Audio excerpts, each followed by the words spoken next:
Welcome to Jen's Ink Spot. Today I'm going to share with you some tips and tricks on how to use the United States map die from Frantic Stamper to make a card similar to this.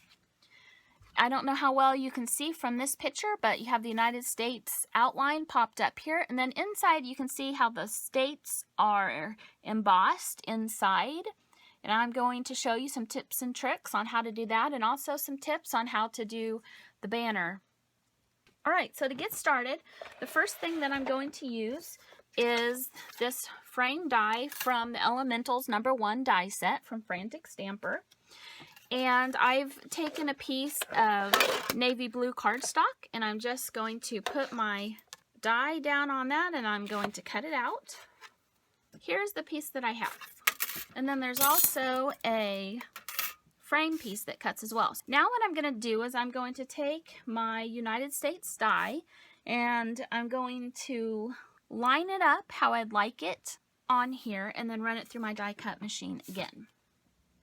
And this is what it looks like when it's finished. To get the United States so that it has the embossed lines on it but it lays down and it's the perfect cut, what I've done is I've taken a piece of pattern paper, and I told you before I'm going to do this in a fall version. There's so many ways you can use this USA die. I just really love it.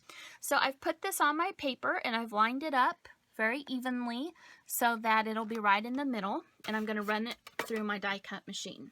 Now I forgot to tell you what my sandwich was to use when I embossed this. For my big shot, I put both tabs in just like if you're going to use an embossing folder. And then I put my cutting plate down.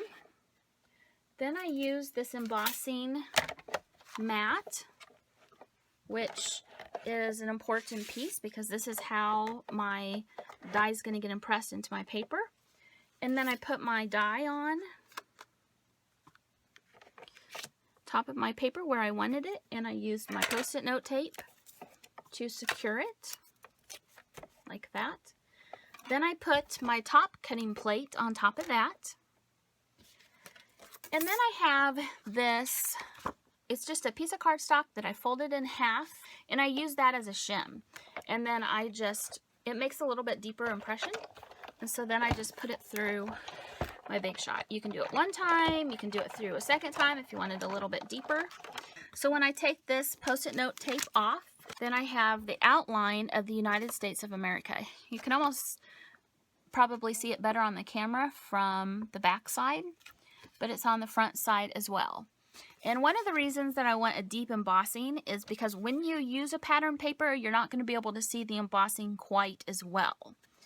So now what I'm going to do is take that blue piece that I have from before, and I can see exactly where to line it up. Now what I'm going to do is I'm going to put dimensionals all around this back side of the United States so that it'll be popped up from the top. When I do a lot of dimension on a card that's detailed like this, I try to get as close to the outside as I can because the tape really has to support that so that it doesn't fall. So I just kind of take it around like that.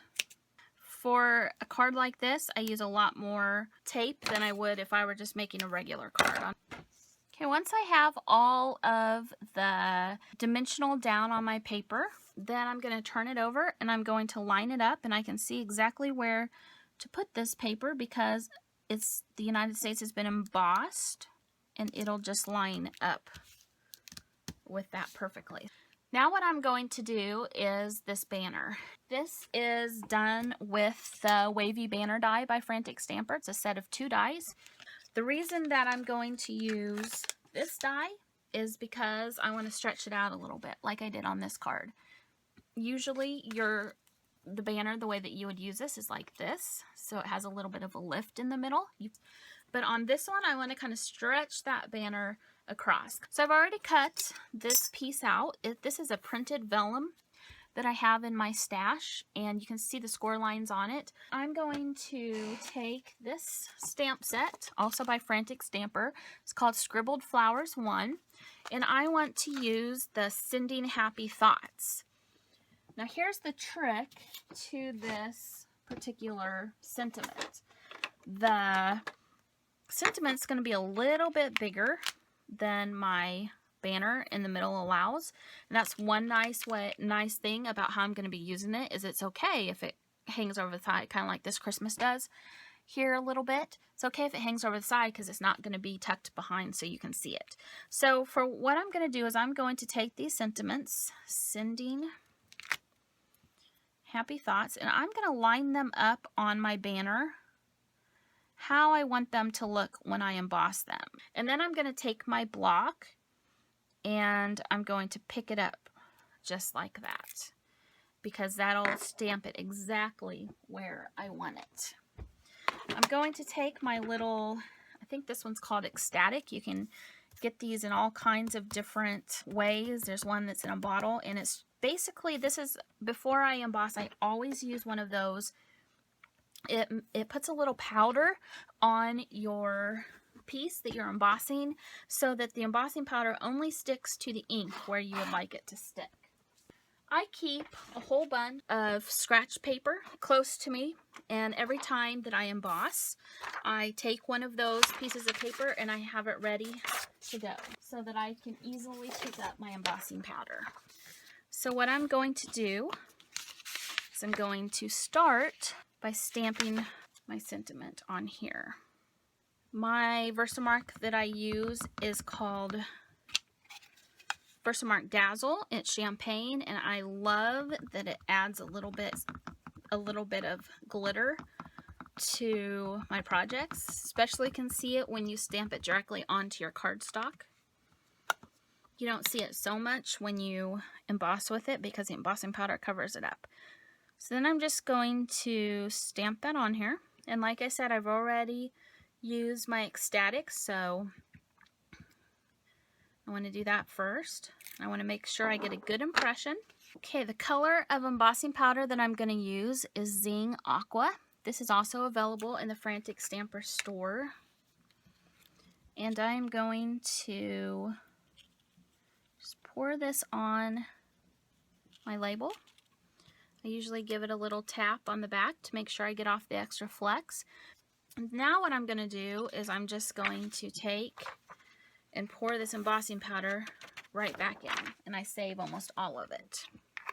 I'm going to take my embossing gun now, and I'm going to emboss this. Okay, so now what I'm going to do is just fold on those lines that are automatically scored in. There's how that's going to look. Next thing that I'm going to need is some vellum adhesive. You can purchase vellum adhesive in the Frantic Stamper store. I believe theirs is by 3L, and I just put a little bit on each end.